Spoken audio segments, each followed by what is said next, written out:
Earth Day 2025 is officially behind us. This is the Earth Day Party Podcast with Shannon Burns and Sarah Christie.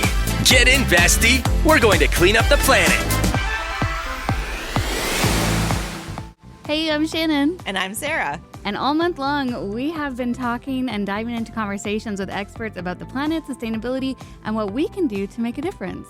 Now that Earth Day 2025 is behind us, we wanted to make sure that we thanked you, first of all, for listening to the Earth Day Party Podcast, and also thanked you for helping us raise money for WWF-Canada, which, thanks to your help, we raised $12,000. That's just extraordinary. Woo! Yay!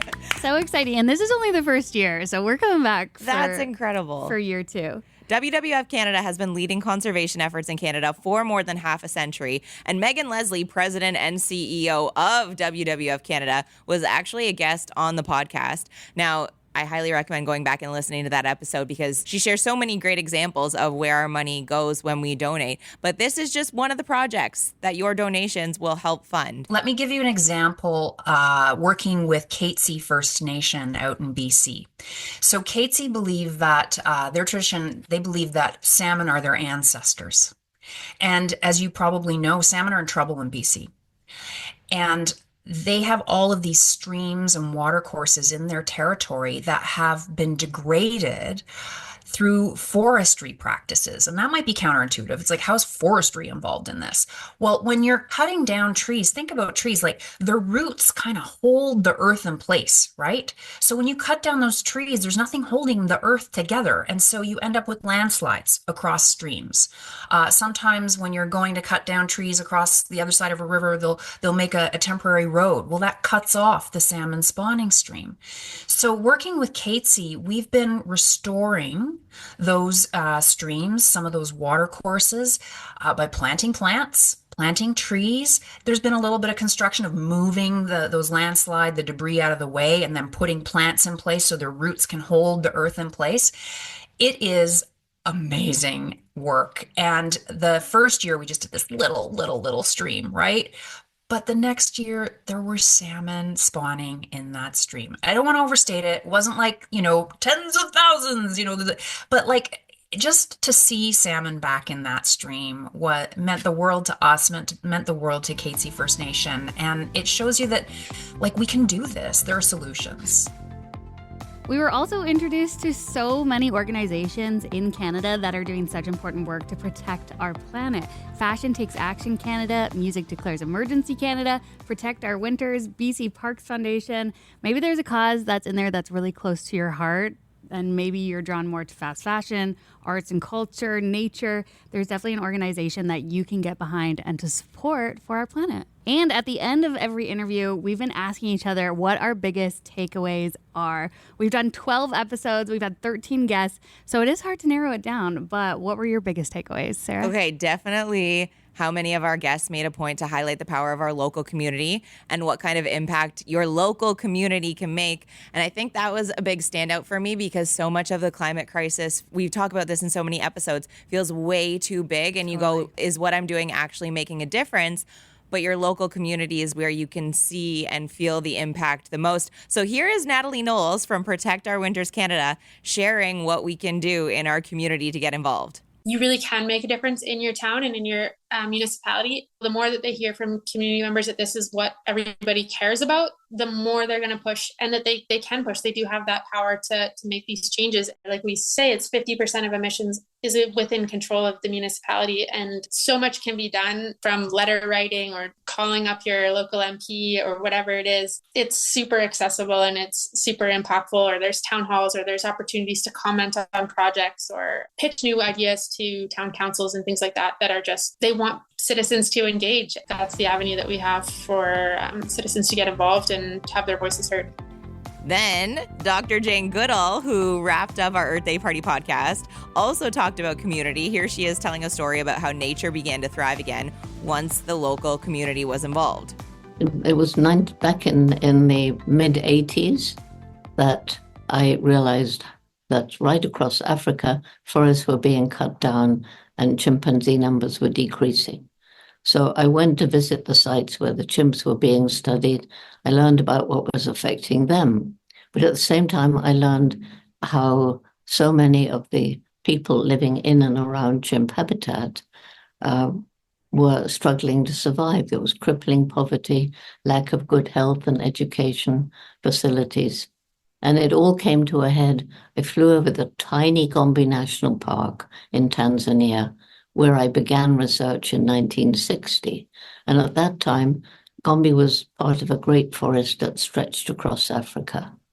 And when I flew over in the mid-80s, I was shocked to see the forest was there in the national park and all around the hills were bare. And it just hit me then. These people are cutting down the trees to survive because they need money for food, money to feed their family from charcoal or timber or to make more space to grow more food. And if we don't help them find a way of making a living without destroying their environment, we can't save chimpanzees, forests, or anything else. So we began the Jane Goodall Institute's method of true community-led conservation. And so asking them what we could do to make their lives better, grow more food, better health and education. So we started there.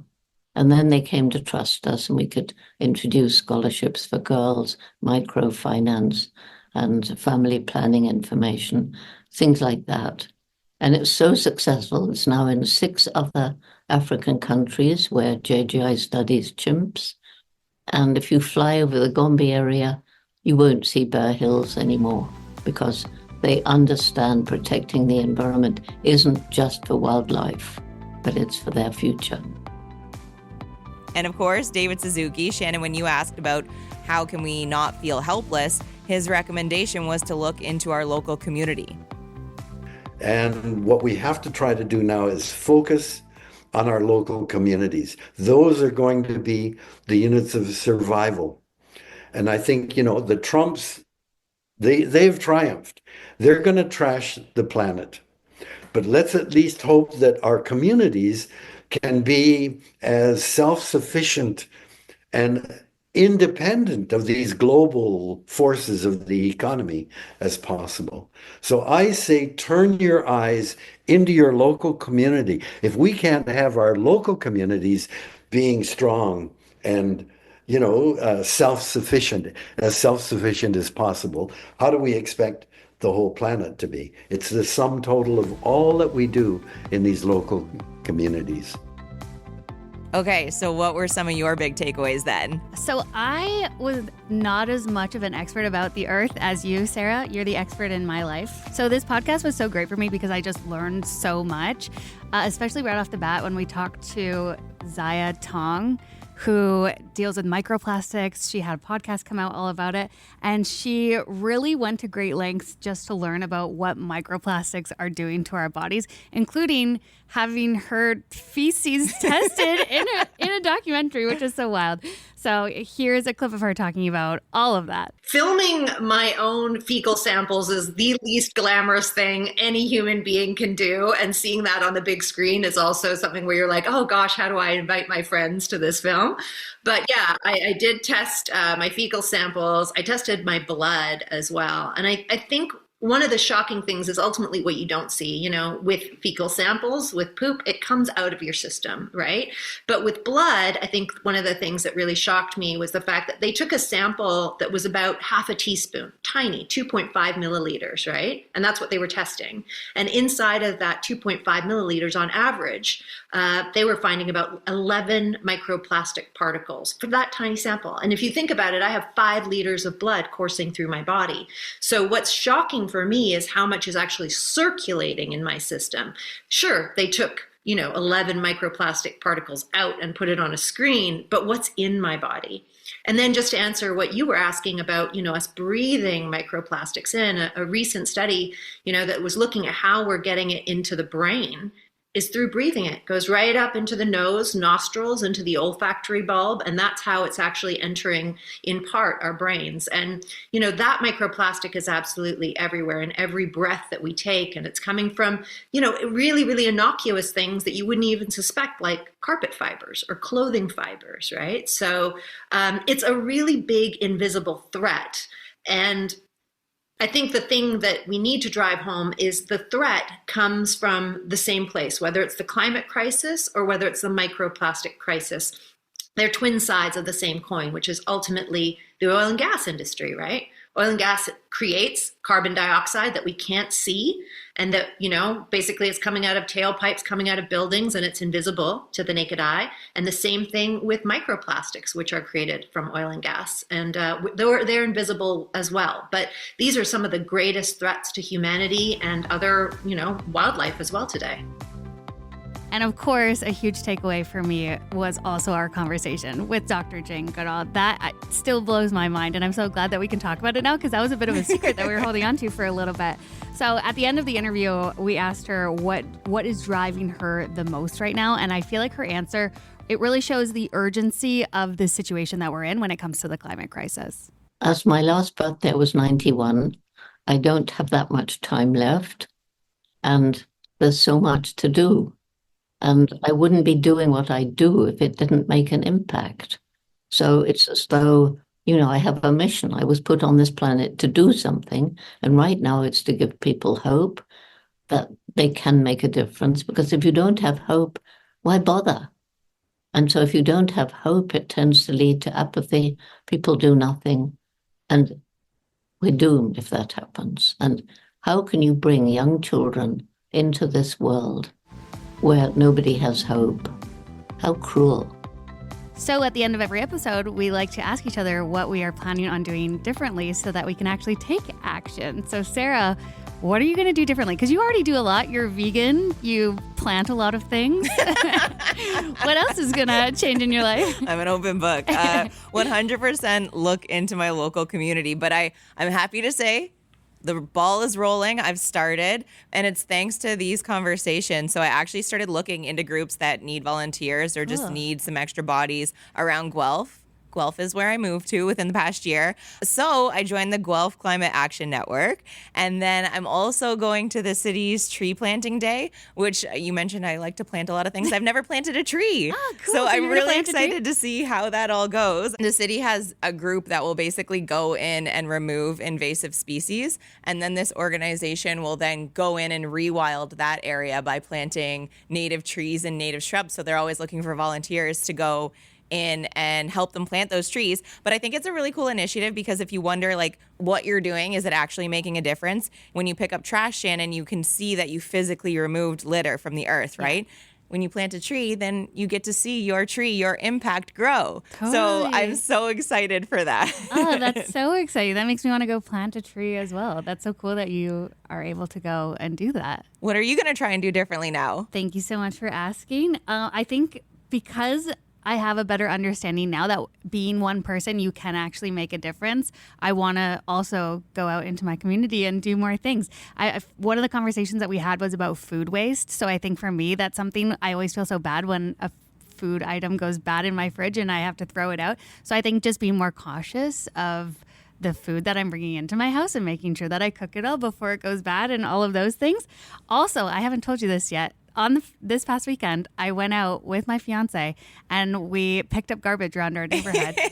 And I did not expect to have as big of an ego boost as I got when we were on this walk, because so many of our neighbors were cheering us on from their cars and were just patting us on the back and saying good job.